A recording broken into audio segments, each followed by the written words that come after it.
नमस्कार, मैं हूं शिवांगी द्विवेदी। स्वागत है आपका महाराष्ट्र वीकली में। नजर डालते हैं महाराष्ट्र की उन बड़ी खबरों पर जो इस हफ्ते सुर्खियों में रही। महाराष्ट्र का दिल कहा जाने वाला धारावी बदलने वाला है। बहुत जल्द सिंगापुर और हांगकांग जैसे आधुनिक मॉडल पर धारावी का विकास देखने को मिलेगा, जिसके लिए खुद मुख्यमंत्री देवेंद्र फडणवीस धारावी रीडेवलपमेंट प्लान की कमान संभाल रहे हैं। सीएम फडणवीस ने अधिकारियों को ये भी साफ निर्देश दिए हैं कि धारावी रीडेवलपमेंट प्लान के दौरान वहां के लोगों को डिस्टर्ब नहीं किया जाएगा और इस प्रोजेक्ट से जुड़े सभी ऑर्डर्स जल्द से जल्द मंजूर किए जाएंगे।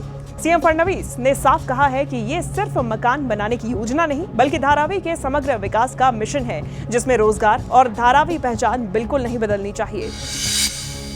महाराष्ट्र में इलेक्ट्रॉनिक्स मैन्युफैक्चरिंग में नंबर 1 बनाने के लिए देवेंद्र फडणवीस सरकार ने अहम कदम उठाया है। सीएम फडणवीस की मौजूदगी में इलेक्ट्रॉनिक्स मैन्युफैक्चरिंग और लॉजिस्टिक्स के 2 बड़े अग्रीमेंट साइन किए गए, जिससे अब राज्य में इलेक्ट्रॉनिक्स मैन्युफैक्चरिंग के क्षेत्र में 4000 करोड़ रुपए का निवेश होगा, जिससे करीब 4750 लोगों को रोजगार मिलेगा। पुणे में मशहूर जैबल कंपनी अपनी 5G और AI इक्विपमेंट फैक्ट्री के लिए 1500 करोड़ रुपए का निवेश करेगी, तो वहीं दूसरी ओर रायगढ़ के उरण में करीब 2600 करोड़ रुपए की लागत से एक state of the art ultra mega logistics park बनाया जाएगा। नवी मुंबई इंटरनेशनल एयरपोर्ट का नाम डीबी पाटिल के नाम पर ही होगा, जिसको लेकर महाराष्ट्र की देवेंद्र फडणवीस सरकार ने सभी कानूनी प्रक्रियाएं पूरी कर ली हैं और योजना को अंतिम रूप देने के लिए केंद्र के साथ सकारात्मक बातचीत जारी है। सीएम फडणवीस ने भरोसा दिलाया कि स्थानीय लोगों की इस मांग को हर हाल में पूरा किया जाएगा। इस ऐलान के बाद नवी मुंबई समेत पूरे क्षेत्र में खुशी का माहौल बन गया है। नवी मुंबई विमानतळाला लोकनेते दिबा पाटील यांचंच नाव दिलं गेलं पाहिजे हा आमचा आग्रह आहे। त्या संदर्भात आम्ही कारवाई पूर्ण केली आहे। केंद्र सरकारकडे पाठपुरावा चालू आहे। ठाणे शहर में खतरनाक इमारतों में रहने वाले लोगों को राहत देने के लिए deputy chief minister Eknath Shinde ने क्लस्टर स्कीम में तेजी लाने के अधिकारियों को निर्देश दिए।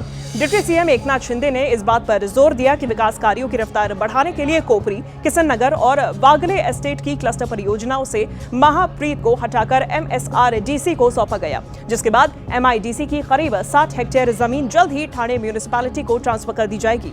डिप्टी सीएम एकनाथ शिंदे ने अधिकारियों को निर्देश दिए कि लोगों के जीवन स्तर को बेहतर बनाने वाले इस पहले बड़े प्रोजेक्ट में ट्रांजिट फ्लैट्स बनाने को प्राथमिकता दी जाए। मुंबई की धड़कन कही जाने वाली बेस्ट बस सेवा को नई रफ्तार देने के लिए मुख्यमंत्री देवेंद्र फडणवीस ने बड़े मास्टर प्लान को मंजूरी दी, जिसके तहत मुंबई में 22 बस डिपो को सिंगापुर और लंदन की तरह PPP मॉडल पर विकसित किया जाएगा। इस प्रोजेक्ट में 7000 नई बसेस, स्मार्ट EV चार्जिंग, कर्मचारियों के लिए घर, पब्लिक पार्किंग और मराठी फिल्मों के लिए खास सिनेमा हॉल भी बनेंगे। बारामती में मौसम की मार से बिगड़े हालातों को सुधारने की कमान खुद डिप्टी सीएम सुनेत्रा पवार संभाल रही हैं। डिप्टी सीएम सुनेत्रा पवार ने अधिकारियों के साथ बारामती का दौरा किया और प्री मानसून के दौरान आई आंधी और तेज बारिश से प्रभावित इलाकों में हुए नुकसान को देखा। इस दौरान डिप्टी सीएम सुनेत्रा पवार ने अधिकारियों को इलाके की सफाई करने, गिरे पेड़ों को हटाने और बिजली के तारों को जल्द से जल्द ठीक करने के निर्देश दिए।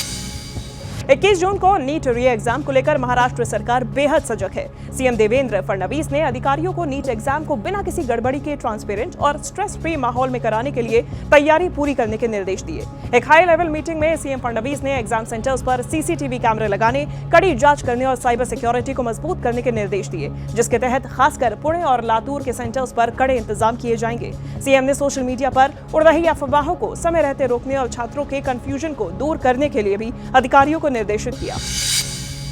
महाराष्ट्र को रेलवे क्रॉसिंग से मुक्त बनाने के लिए देवेंद्र फडणवीस सरकार ने अहम फैसले को मंजूरी दी।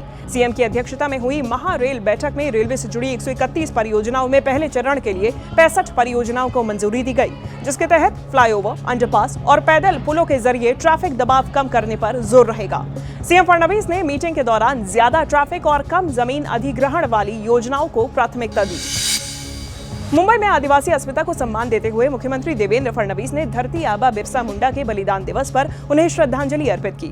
सीएम फडणवीस ने बिरसा मुंडा के संघर्ष और अन्याय के खिलाफ उनकी लड़ाई को याद करते हुए उनकी विरासत को बचाने के लिए चलाई जा रही योजनाओं पर जोर दिया।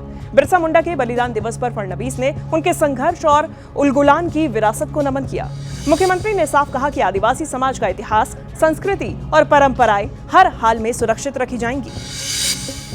महाराष्ट्र वीकली में इस सप्ताह इतना ही। राज्य की संस्कृति और विकास से जुड़ी महत्वपूर्ण खबरें हम आप तक लगातार पहुंचाते रहेंगे। अगले हफ्ते देखना ना भूलिए महाराष्ट्र वीकली।